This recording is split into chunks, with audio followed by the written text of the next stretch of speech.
Bismillahirrahmanirrahim. Assalamu alaikum. Today we are going to start direct and indirect speech, interrogative, optative, and other types of sentences. In short, today we will end up with this concept. Now move to the next slide. Interrogative sentences. In reporting question beginning with the verb, we place whether or if after the object of the reporting verb, or if the answer to the question is yes or no, we use whether or if after the object of the reporting verb. Beginning with an interrogative word like what and why, we do not use any conjunction. However, the reporting verb is changed to asked, inquired, etc. What does it mean? We will understand these points with the help of this following example. Here come to its examples. He said, "Will you listen to me?" It is your sentence, interrogative sentence of direct speech. Keep one thing in your mind: if the questions starts with the words like will, shall, has, have, does, do, am, is, are, in case of direct speech, when you will change them into indirect speech, you have to use the word whether or if. It is up to you. You can use the word whether or if. And you have to use the word asked or inquired as well. He asked me whether. Here you will be changed into I and will be changed into would. Listen will remain same. To me will be changed into to him. Similarly, come to the next one. Hafiz said to Hanif, "Do you really want to leave this book?"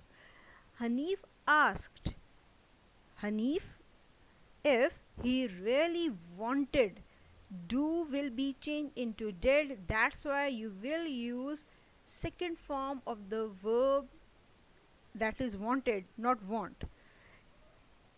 Wanted to leave that book, not this book. Now these are the W questions. She said, where do you live? She inquired of them, or you can say she asked them where they live. They lived, not live. Similarly, come to the next one. He said to me, "What are you looking for?"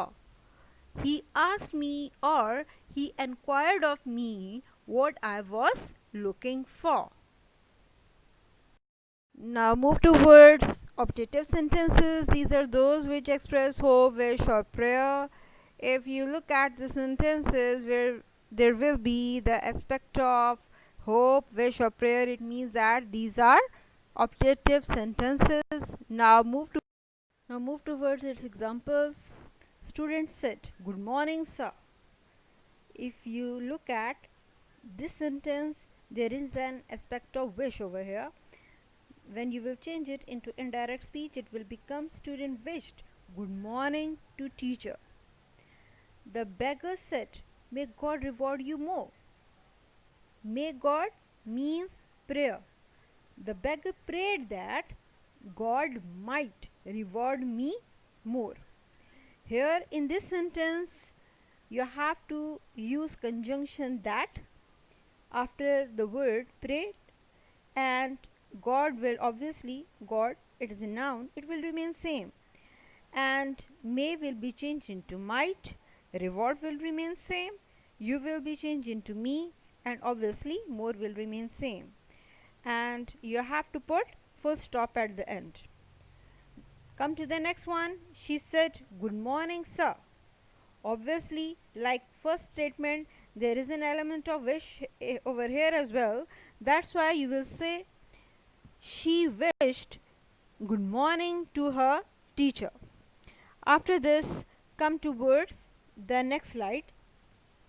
Now come towards the sentences which are based on universal truths. For making indirect speech of universal truth sentences, the reported speech is not changed even if the reporting form of speech in past tense. In simple words, if I would say, if the first part of your sentence is in past and second part of the sentence is in present, then there would be no change in the second part of the sentence because of the past tense in the first part of the sentence. Like, recall assertive sentences. In those sentences, what we did change second part of the sentence because of the first part. But here there would be no change in the second part of the sentence. Why? Because these sentences are based on universal truths, and these truths can never be changed.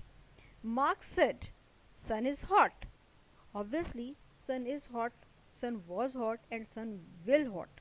There would be no change. It is based on universal truth. That's why you will say Mark said that sun is hot. You will not say Mark said that sun was hot.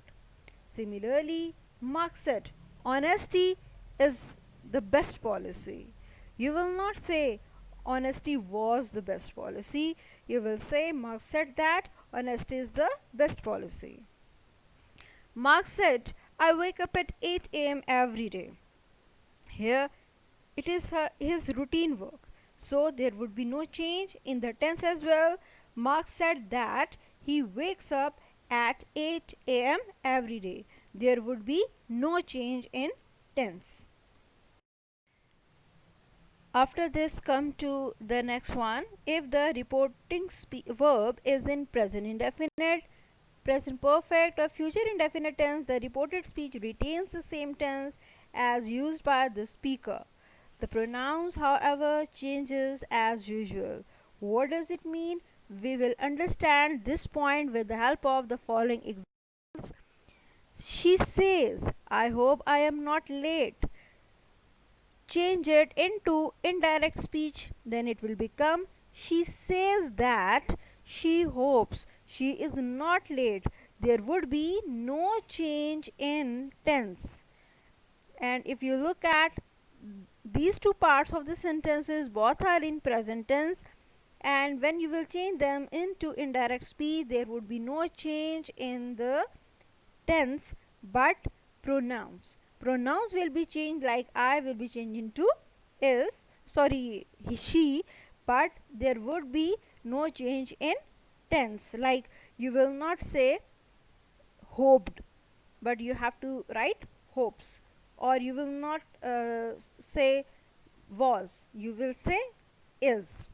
Come to the next one. He says, I want to speak to you. Here both are given in present, so there would be no change in that tense as well. He says that he wants to speak to him. Obviously, here the same rule will be applied, that pronoun will be changed but no change in tense. Come to the next one. You have said, they are waiting outside. Have said. Have said connotes it is the example of your present perfect tense. So when you will change it into indirect speech, it will become you have said that they are going outside. Simply you will add one conjunction, that is that, in the sentence, and full stop. Otherwise all the pronouns, helping verbs, each and everything will remain same, but the changes the use of the word that and full stop at the end only.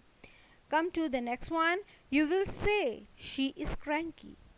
Okay, the first part of the sentence has the word will, and this it means that it is future tense, and she's cranky is shows it is present tense.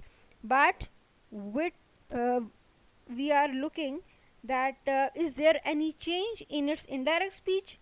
Okay, you will say that she is cranky. It means there would be no change in the tense when you will change it into indirect speech, but simply there will be addition of any only one word, that is that, and full stop at the end. And today we have learned interrogative, optative, the sentences which are based on universal truths, and there are few other rules, and I hope all of you have understood this concept. And that's today. Thank you very much.